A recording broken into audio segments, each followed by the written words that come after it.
va doubler les amarres pour faire en sorte qu'on largue comme hier du bateau. Ouais.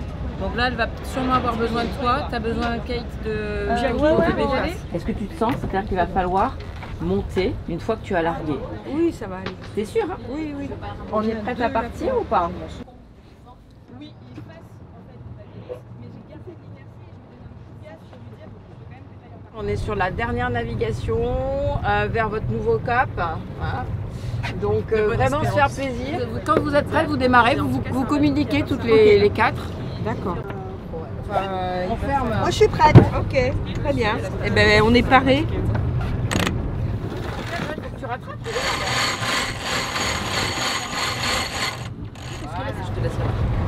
Là, l'objectif, c'est d'aller tout droit. Il va falloir qu'on passe le feu vert quand ça approche. Moi, je trouve que la barre, c'est un peu stressant aussi, manœuvrer. Voilà, parce que je trouve que c'est une grosse responsabilité. Mais autrement, c'est que du plaisir. Oui, c'est du plaisir, beaucoup de plaisir quand même. Le temps est magnifique. Il n'y a pas énormément de vent, mais on en a eu quand même.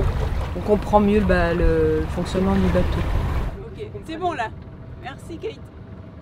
La mer et cet élément-là, moi, m'oblige, enfin, ça m'emmène vraiment vers la libération d'émotions, l'ouverture. Donc, accepter de laisser venir. Voilà. En l'occurrence, pour moi, c'était du chagrin. Le vivre, le ressentir et le mettre à la mer, le laisser partir. En fait, j'ai peur de l'eau. Un peu, enfin, il y a une peur de l'eau en général. Donc pour moi, c'était vraiment un défi de venir faire ce séjour. Mais ouais, non, c'est un beau défi pour moi et je suis contente de l'avoir fait. Aller au-delà de mes peurs.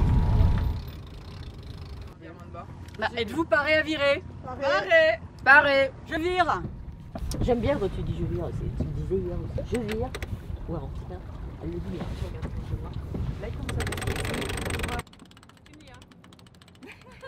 Respire.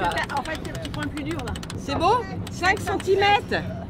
Encore un tout petit peu pour la grande. C'est bon là? Je suis contente.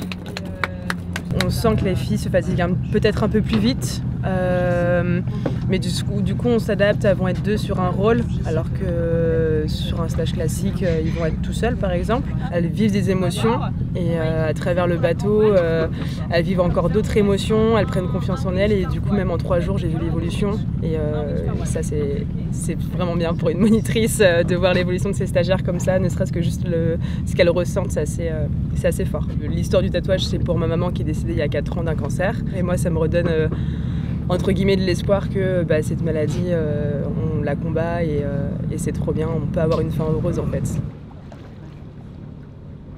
Entre Ciel et Mer Voile Santé a été créé, donc fondé en 2015, suite à ma propre tempête de cancer donc en 2014. Depuis 9 ans, nous avons constaté avec l'équipe 3 besoins. Il y a un besoin de socialisation. Quand on a eu un cancer, on se retrouve un peu, avoir un peu ce côté de besoin de se recroqueviller. L'entourage ne comprend pas toujours. Ce bateau, c'est aussi vivre en équipage et recommencer à reprendre conscience que c'est possible aussi d'être en groupe.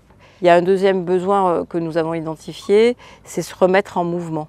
Oui, physiquement, je suis fatiguée, j'ai eu des lourds traitements, j'ai pris des kilos, j'ai plus envie. Et là, il y a eu des petits pas. Et là, elles repartent avec, ouais, c'est possible et je vais me remettre, ou en tout cas, je vais reprendre mon vélo, ça peut être ça aussi. Et le troisièmement, c'est envisager en fait un devenir pour soi. Pour nous, entre Ciel et Mer, c'est d'accompagner chacune à ce qu'elle puisse être bien ensemble et d'abord avec elle-même.